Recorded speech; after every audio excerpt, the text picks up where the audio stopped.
Hey guys, you have to excuse me, I'm driving, but don't worry, I'm perfectly safe. So there's always this question from loads of people, why do paramotoring? It is so dangerous. So many people die from paramotoring. You crash out of the sky, you fall to your death, you get so badly injured. Well, that's not true at all, is it? When you weigh it up, I mean, if you really look at the statistics tell you it's one of the safest sports around. Done properly, it's an incredibly safe sport. There's been a few deaths in the last, I think, 5 years. There's been a few deaths. Basically, they were preventable deaths as well. So it's not really a dangerous sport by any standard. It's one of the safest sports. You can play football and break your leg. You could play snooker and have a heart attack and die. You can throw a dart and hit somebody's eye. You can run, sprain your ankle, break your leg. You can rock climb, fall off because you was not tied in properly, right? So how safe is paramotoring? As I said before, if it's done the right way, it's incredibly safe.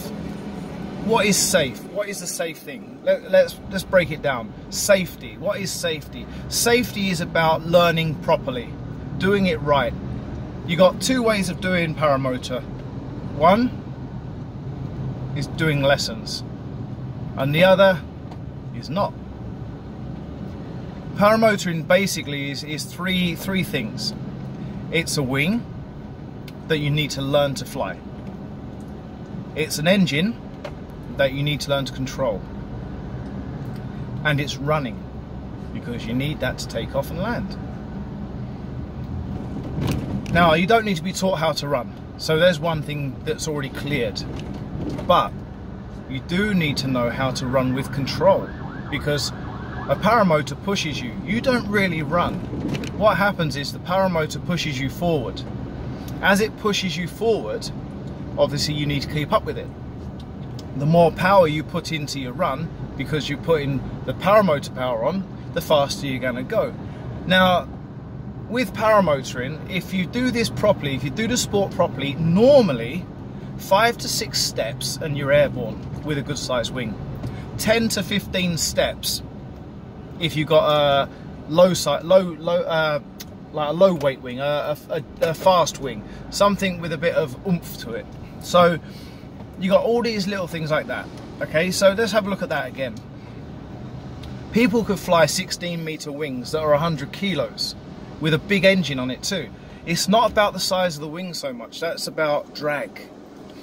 It's about control. You can't go and fly a 16-meter wing without training properly or have been flown for a long time. The other side of this sport is you can be underpowered.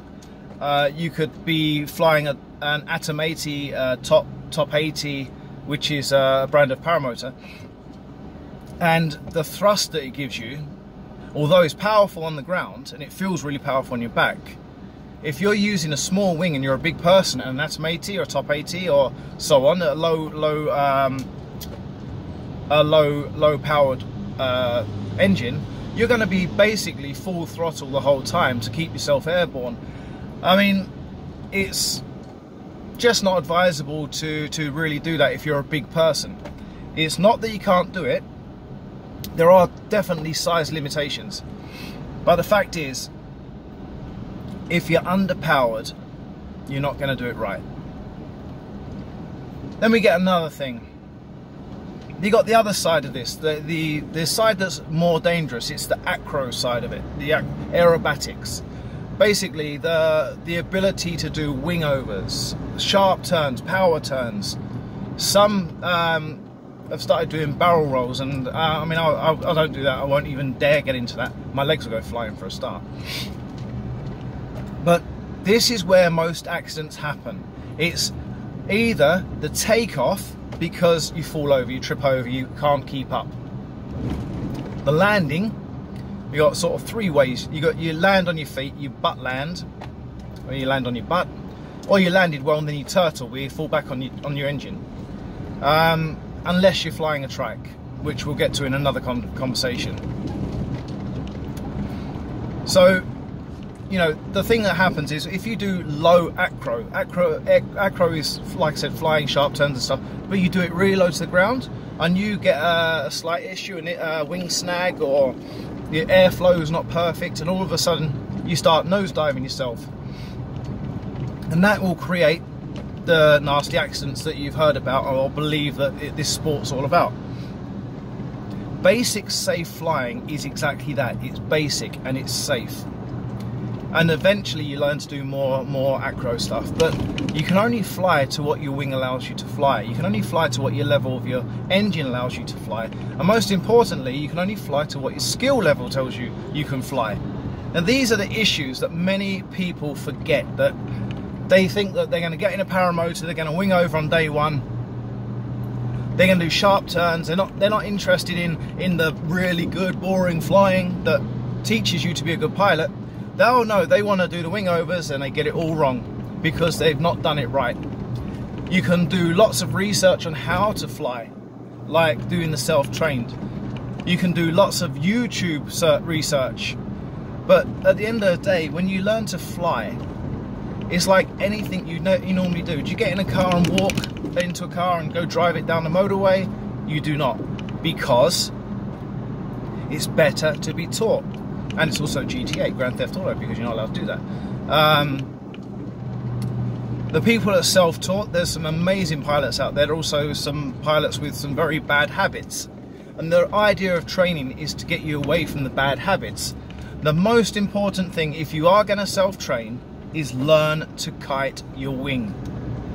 It can take days and days and days of the same repetitive, boring stuff, but you know what, if it's become boring, it means that you've got it, if you've actually figured it out. But then it shouldn't be boring. It should be, oh wicked, I am safe, I am a safe pilot, I can control my wing. These are fundamental parts of flying. You also have to think about the taxi side of it. You know, learning to taxi a wing. Don't take off, but learning to kite a wing while under power. What that will do is control the wing, control the angles, control your speed, and you'll also start to feel what it's like to have a throttle in your hand with your lines, and your brakes, getting your A's right. All these are so important to becoming a great pilot. And you got one more thing we have to think about if you're thinking it's dangerous. Weather. Weather is so monumentally important. You cannot fly in bad conditions. That'll kill you. People that have accidents in weather is because they made a bad decision. My explanation of weather is basically you've got three things. You've got rain, sun, and obviously winds, right? Paramotor is meant to be flown between, you know, sunrise till, you know, you start to feel the heat coming through, so that will create thermals. You don't want to be in the air when there's thermals, not with a paramotor. It can create frontal collapses and wing tip collapses, etc. If it's raining, you definitely can't go. Well, that's wrong. You can go if it's ridiculously light and it's a few spots here and there. But water is not a wing's best friend. It's also not an airbox intake best friend. If you get water in your intake, it goes into your carburetor, and that also causes issues. You get an engine out.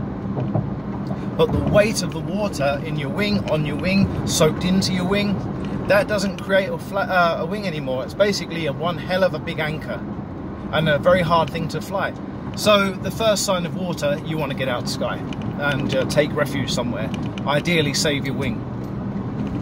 And then you can take off once it's stopped, as long as the ground's pretty dry so it doesn't soak into it. And sun. What about the sun? It's beautiful weather outside, bright sunny day, but it's a bit warm.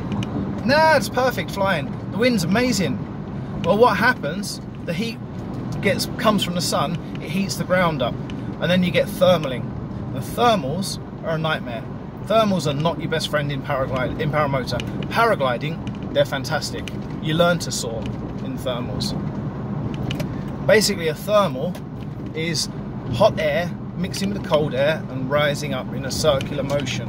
So what will happen is all of a sudden you're flying in really smooth, then boom, you hit something so big. What's going on? You're going all over the place, you want to vomit, your backside's just needs wiping like 10 times because you've got poo coming out of it. You've had the most scary situation of your life, and that's just because you went into a thermal. The thermals don't just happen like that. What can happen is you can fly over some water on a reasonable day. You know, there's no sun out, but the water's cold. It's always cold. It's very rarely warm. And then you hit the other side where there's some greenery or a field, and that also creates a thermal. And that happens, bam, the same situation, right?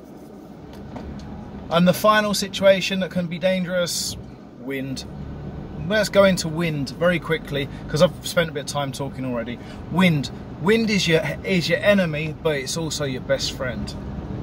Now, for me, I am okay flying in 0 winds. I like 1 to 2 kilometers an hour. I want to get my wing up, so I prefer to take off with 4 to 5. But what happens with winds is perfectly open field is fantastic. You can have amazing flying and not even notice anything, even with reasonable winds. Then you've got things like gusts, gusty winds. What happens is the wind comes and goes, comes and goes, comes and goes, comes and goes, becomes unpredictable. Unpredictability with winds is a nightmare because 1 minute you could be flying amazing, all of a sudden there's a wind change or a slightly strong gust of wind, and you get whipped around all over the place. You can get frontal collapse, tip collapses, just like with the other stuff. And if you're not trained properly, you don't know how to deal with that.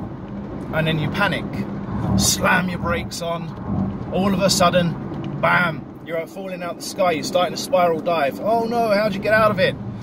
Well, spirals, you just go to the other side, basically, a little whip on the other side. Keep the weight on the glider where the wing is still flying. That's how you'd get out. But the problem is, wind can also be a nightmare. If it's hitting something in front of you and you're trying to take off and you want to go over some trees, for example, if you've not got altitude enough before you get to them trees, you're most likely going to get rotor. Even the smallest amount of wind creates rotor. Rotor is a rotation effect, and what it does, it rotates and rotates, and then your wing hits it, and all of a sudden that rotation pushes you down, because as it rolls, it's going to roll on top. It's not going to roll underneath, it rolls on top. It tumbles. So it's going to do the same thing, frontal collapses, etc., etc. So this is why paramotoring is dangerous. But the fact is, done right, it's one of the safest sports around. It's all about you. How safe are you? How safe do you want to be?